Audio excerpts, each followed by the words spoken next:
Welcome to this EDIP tutorial on the detailed budget tables. My name is Guillaume Galtier and I'm working within DG as a team leader for the implementation of the defense industry programs. Let me start with some general information about the detailed budget table.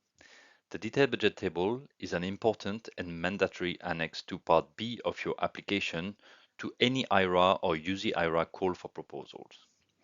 Make sure you are using the correct table corresponding to your type of call as indicated in the call document, otherwise your application may be inadmissible. Use the EDIP LS table for the IRA calls and use the UZLS table for the UZ-IRA calls. The detailed budget table has been designed to allow you to provide necessary details on all eligible cost estimates for your project. It also allows you to indicate the requested EU contribution or grant amount. All amounts shall be indicated in euro. The level of granularity at which this information is to be provided is at work package level for each of the beneficiary, affiliated entity, and associated partner participating in the project. Indeed, lump sum grants, which is the form of grant applying to IRA and UZ-IRA calls, require an upfront assessment of detailed cost estimates in order to determine a lump sum for each work package at the signature of the grant agreement. During grant agreement implementation, at the end of each reporting period, the lump sums corresponding to completed work packages will be paid. Please note that you will have to report the requested EU contribution of each beneficiary and affiliated entity for the entire project in the Part A of the submission form, which is the part to be completed directly online on the submission platform. You have a screenshot of how it looks like. Finally, note that the detailed budget table is a macro-enabled Excel file designed to be user-friendly and scalable while preventing you to make clerical errors and unexpected modifications. To work properly, it requires that you use Microsoft Excel and enable macros content. Contact your IT support if you don't have the necessary credentials to modify settings accordingly, or to get access to a standalone computer if the security settings in your company don't allow you to execute macros on networked computers. In addition, because it uses many buttons, allowing you to add the lines or rows, for example, you have to make sure that each user that will work on the file has the Optimize for Compatibility option activated as depicted on the screenshot here. You will need to restart Excel in order to have these settings taken into account. If you don't activate this option, buttons may not appear at the right location, overlap each other, and get deformed, leading to inconsistent outcome of the macros, forcing you to restart filling in the form all over again. Let's now look more into the details on how to use the detailed budget table. Before starting using the file, please read carefully the instructions sheet. It explains all what you need to know to use the form correctly. In order to fill in the form, you have to go through a two-step process. Step 1 consists in providing all information requested in the various worksheets, namely call and topic and funding rate, activities and work packages, and participants, including the detailed budget sheet for each participant. I will detail that in the next slide.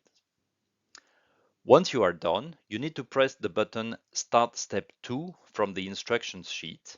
This will perform some completeness checks and generate new worksheets, namely Summary per Work Package and Summary per Applicant. Step 2 consists in providing the information requested in the newly created sheet Summary per Work Package, namely the requested EU contribution of each beneficiary and affiliated entity for each of the work packages. Once this information has been provided, you need to press the button Validation and Export from the instructions sheet. It will perform some completeness and consistency checks before saving the completed macro file and generating macro-free XLSX and PDF files, which file name will contain the suffix for submission. You have to include these two macro-free files in your application. During validation and export, depending on provided budget details, some additional information may be requested, namely justifications in case of subcontracting shares beyond 30% and information about co-financing sources. During step 2 or validation and export, messages may pop up if missing or inconsistent information has been detected. Some of these messages might only be warnings that you can bypass to finalize the process. Some others cannot be bypassed and are calling for mandatory adjustments. In this latter case, perform the necessary adjustments and press again Start Step 2 or Validation and Export from the instructions sheet. Let me recall that despite the automatic checks performed by the macro, you remain responsible for making sure that the information you provide meet the necessary eligibility conditions defined in the call document.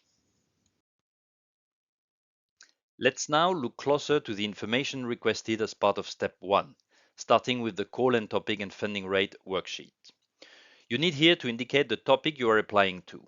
For that, select the correct topic identifier from the drop-down menu. You can find the correspondence between the topic identifier and the name of the topic in the call document or on the topic page on the Funding and Tenders portal. Once you have selected the topic ID, the call identifier will be automatically filled in the cell above. You need also in this sheet to indicate the acronym of your project proposal.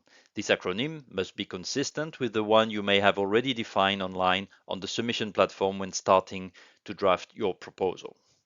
Please make sure that the acronym does not contain special characters.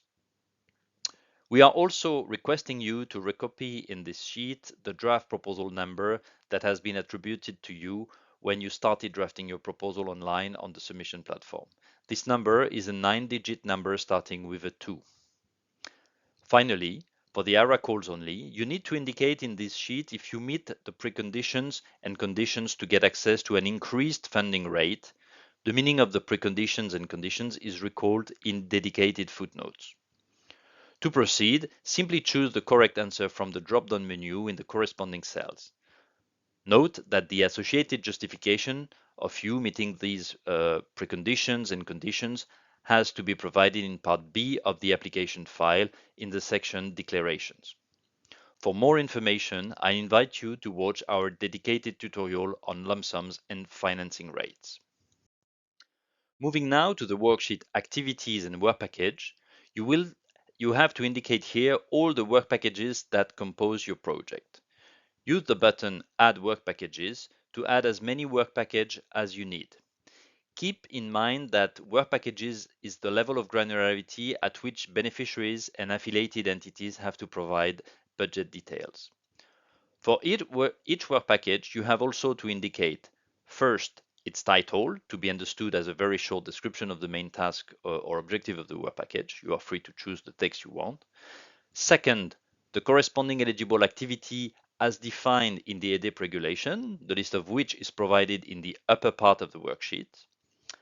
Note that only activities D, industrialization and commercialization of defense products, and activity F, procurement of physical and cyber protection systems, need to be singled out, since some specific conditions apply to them, namely the consortium size for D and the funding ceiling for F.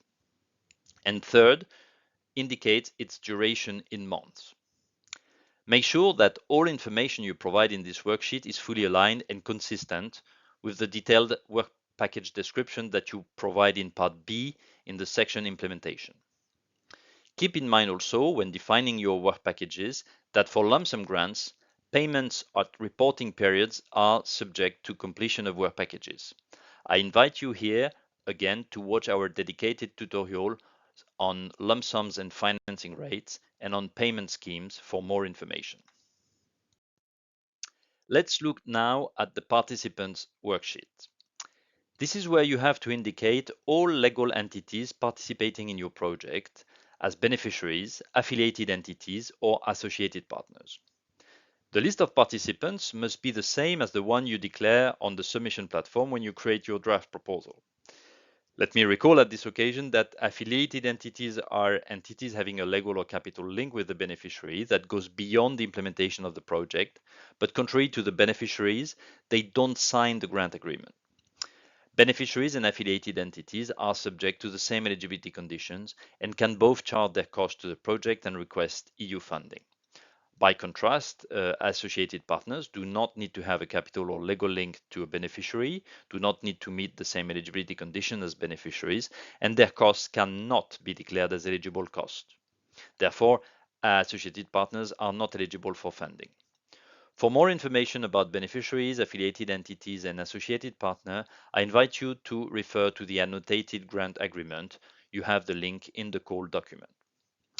For each participant to your project, you are requested to provide the following information: the legal name of the participant, as registered by the legal entity in the participant register on the Funding and Tenders portal, a short name that will be used throughout the different tabs of the detailed budget table for simplification reasons, the participant identification code, or PIC, which is a unique identifier that has been received by the legal entity following its registration in the participant register on the Funding and Tenders portal.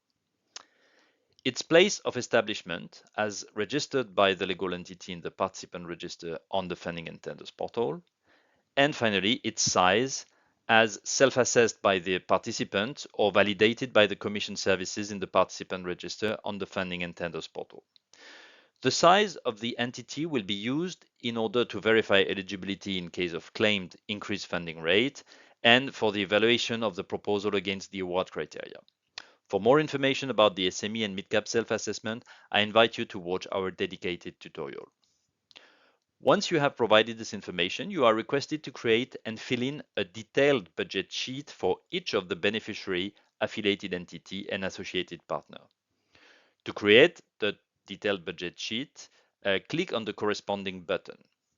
The budget information requested for each beneficiary and affiliated entity is to be provided in euro and detailed by work package with a breakdown per cost category and per item within each cost category. You can add as many lines as needed to detail the different items. For some specific items, specific additional information is requested, like a description of the item or a justification. To ease your navigation in the detailed budget sheet, you can use the hyperlinks on the top to get direct access to the section corresponding to a given work package. Please pay attention to the following elements. For personnel costs, please make sure to use one line per personnel. For subcontracting costs, note that you can either name the subcontractor if it has already been identified or simply indicate unknown at this stage. Let me recall at this occasion that subcontractors can be established in any country, but their work for the project must be performed in the EU or Norway for the IRA, or in the EU or Ukraine for USI IRA. For equipment costs, cost category C2, as the full cost option is the only one applicable to IRA and USI IRA, you can simply indicate only available option in the justification box. Some cost categories are not applicable or not allowed for IRA and USI IRA. You should not charge cost on those categories. Finally, note that eligible indirect costs are automatically charged and calculated as 7% of your estimated eligible direct costs. Should you need more information about the cost categories, I invite you to watch our dedicated tutorial. Once you have completed all information requested for step 1, you can proceed with step 2 by pressing the button Start Step 2 from the sheet instructions. A new tab, Summary per Work Package, should then appear. This worksheet gives you the maximum EU contribution that each beneficiary or affiliated entity can request for each work package, given the eligible funding rate and its own estimated costs. Each beneficiary and affiliated entity has in turn to indicate their requested EU contribution for each of the work packages. The requested EU contribution cannot be higher than the maximum EU contribution. Let me give you a little tip here, as the display amounts are rounded to 2 decimal places. If you want to equal the maximum EU contribution in your requested EU contribution, simply enter equal and click on the left cell. Note that a sheet summary per applicant has also been created at step 2. It gives for each beneficiary and affiliated entity, and for the entire project, not anymore per work package, the estimated cost per cost category, as well as the maximum EU contribution and the requested EU contribution. You will have to report the requested EU contributions in Part A as mentioned previously. Be careful that the total requested EU contribution for the entire project, also referred to as the grant amount, cannot be higher than the ceiling indicated for your topic in the call document section 6, eligibility subsection project budget. Beneficiaries and affiliated entities might therefore need to adjust their requested EU contribution in the sheet summary per work package. Once you have completed the sheet summary per work package, you must proceed with the final validation and export by clicking on the corresponding button from the sheet instructions. The macro will perform a certain number of completeness and consistency checks and should indicate, see the screenshot here, if the form is complete and consistent before saving the resulting file, first as a macro XLSM file and then as macro-free XLSX and PDF files. Those files will be saved in the same folder as where your initial macro file, and you will have to provide the macro-free XLSX and PDF files with your application. During validation and export, depending on the budget characteristics of your project, you may be requested to provide additional justifications. This is the case if some beneficiary or affiliated entity have subcontracting costs going beyond 30% of their total eligible cost, or if co-financing is needed to cover all eligible costs of your project. In such case, provide the necessary information in the created dedicated worksheets and click again on Validation and Export from the sheet instructions. Finally, note that you will not be able to modify the resulting macro-free XLX file. So if you need to perform a modification, revert to the macro file, do the modification there, and press again on Validation and Export. This concludes this tutorial on the EDIP detailed budget table. I expect it was useful for you, and I wish you a successful application.